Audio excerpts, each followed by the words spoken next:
Mata Kuliah Hukum Acara Perdata. Topik pertama dari 60 topik. Pengertian, sejarah, dan sumber hukum acara perdata Indonesia, bagian pertama.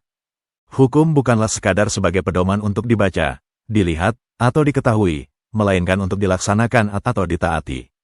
Setiap orang melaksanakan hukum, bahkan orang tanpa sadar telah melaksanakan hukum.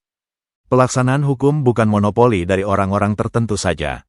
Pelaksanaan hukum material, khususnya hukum perdata material, dapat berlangsung secara diam-diam di antara para pihak yang bersangkutan, tanpa bantuan pejabat atau instansi resmi. Misalnya kita membeli seperangkat alat rumah tangga, membeli sebuah mobil, menyewa seperangkat alat pesta, atau meminjam sejumlah uang dari tetangga. Namun, seringkali terjadi hukum material perdata itu dilanggar, sehingga ada pihak yang merasa dirugikan, lalu terjadilah gangguan keseimbangan kepentingan dalam masyarakat. Dalam hal demikian ini, hukum material perdata yang telah dilanggar itu perlu dipertahankan atau ditegakkan.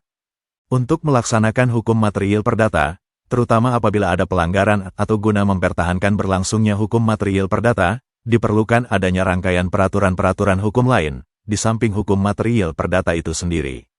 Peraturan hukum ini yang dikenal dengan hukum formil atau hukum acara perdata.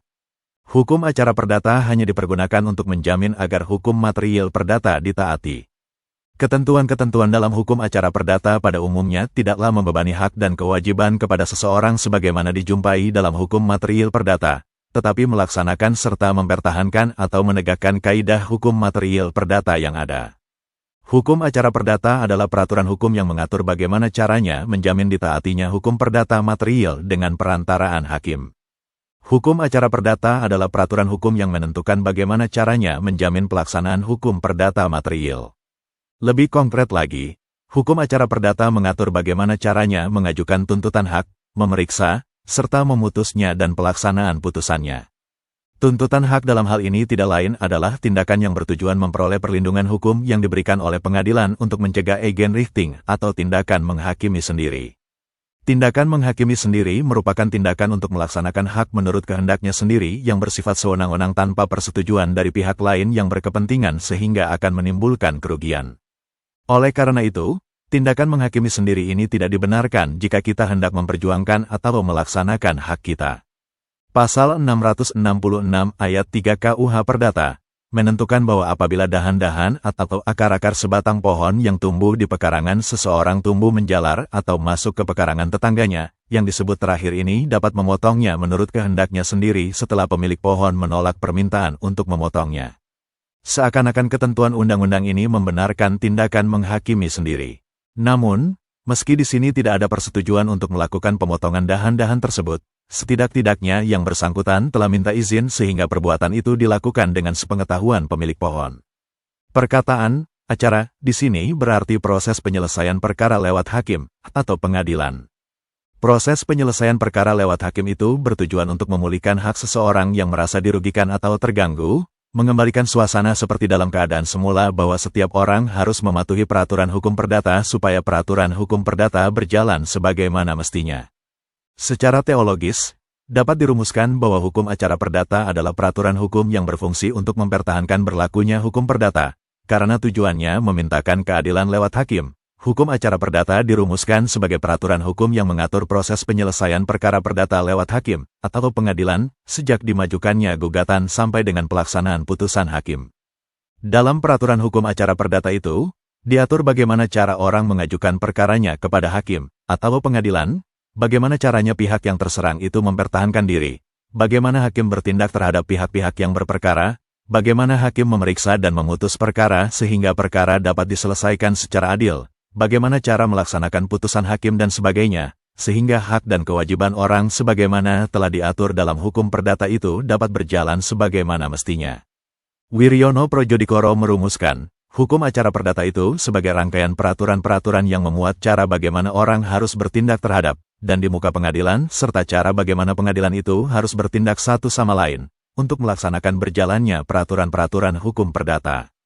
Dengan adanya peraturan hukum acara perdata itu, orang dapat memulihkan kembali haknya yang telah dirugikan, atau terganggu itu, lewat hakim dan akan berusaha menghindarkan diri dari tindakan main hakim sendiri. Dengan lewat hakim, orang mendapat kepastian akan haknya yang harus dihormati oleh setiap orang, misalnya hak sebagai ahli waris, hak sebagai pemilik barang, dan lain-lain. Dengan demikian, diharapkan selalu ada ketenteraman dan suasana damai dalam hidup bermasyarakat. Hukum acara perdata dapat juga disebut hukum perdata formil, karena mengatur proses penyelesaian perkara lewat hakim secara formil. Hukum acara perdata mempertahankan berlakunya hukum perdata. Hukum acara perdata juga disebut hukum perdata formil, yaitu kesemuanya kaidah hukum yang menentukan dan mengatur cara bagaimana melaksanakan hak-hak dan kewajiban-kewajiban perdata sebagaimana diatur dalam hukum perdata material. Hukum acara perdata menunjukkan jalan yang harus dilalui oleh seseorang agar perkara yang dihadapinya dapat diperiksa oleh pengadilan. Hukum acara perdata juga menunjukkan bagaimana cara pemeriksaan suatu perkara dilakukan, bagaimana caranya pengadilan menjatuhkan putusan atas perkara yang diperiksa, dan bagaimana cara agar putusan pengadilan itu dapat dijalankan sehingga maksud dari orang yang mengajukan perkaranya ke pengadilan dapat tercapai, yaitu pelaksanaan hak dan kewajiban-kewajiban menurut hukum perdata yang berlaku bagi orang tersebut. Ada berbagai macam definisi hukum acara perdata menurut para ahli, yang satu sama lain merumuskan berbeda-beda, namun, pada prinsipnya mengandung tujuan yang sama.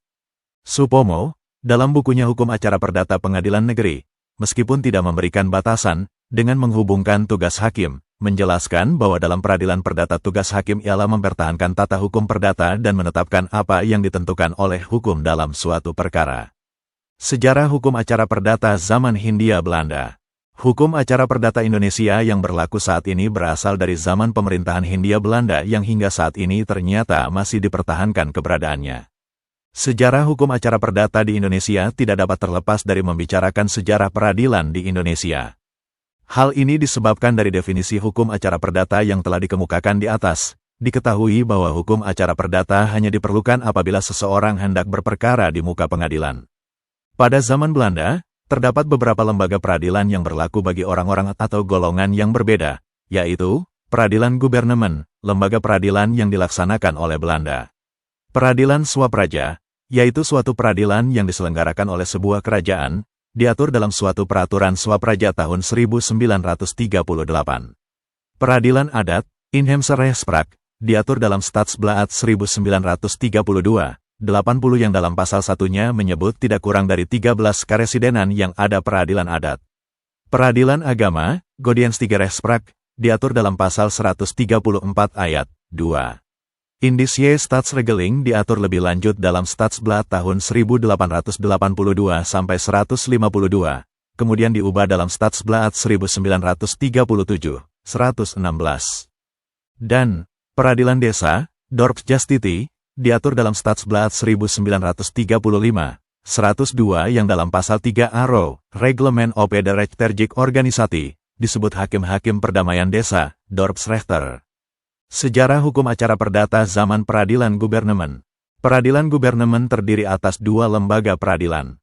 Pertama, lembaga peradilan yang diperuntukkan bagi golongan Eropa dan yang dipersamakan, terdiri atas Raad van Justitie dan Residentiegere sebagai pengadilan tingkat pertama atau hakim sehari-hari, Dagelijkse Rechter, dan Hooggerechtshof sebagai lembaga pengadilan tertinggi yang berkedudukan di Batavia, sekarang Jakarta. Kedua, lembaga peradilan yang diperuntukkan bagi golongan bumi putra yang dilaksanakan oleh sebuah landraad sebagai pengadilan tingkat pertama didampingi oleh beberapa badan pengadilan untuk perkara-perkara kecil, misalnya pengadilan kabupaten, pengadilan distrik, dan beberapa lagi. Sedangkan tingkat banding dilaksanakan oleh Raad van Justitie. Pengadilan kabupaten dan pengadilan distrik hanya menyelesaikan perkara-perkara kecil, yaitu perkara-perkara perdata yang tuntutannya di bawah nilai 100 gulden menjadi wewenang dari kedua pengadilan tersebut untuk menyelesaikannya. Itulah materi topik pertama hukum acara perdata, yang dimaksudkan untuk membantu pemahaman mahasiswa, atau siapa saja yang ingin menambah wawasan.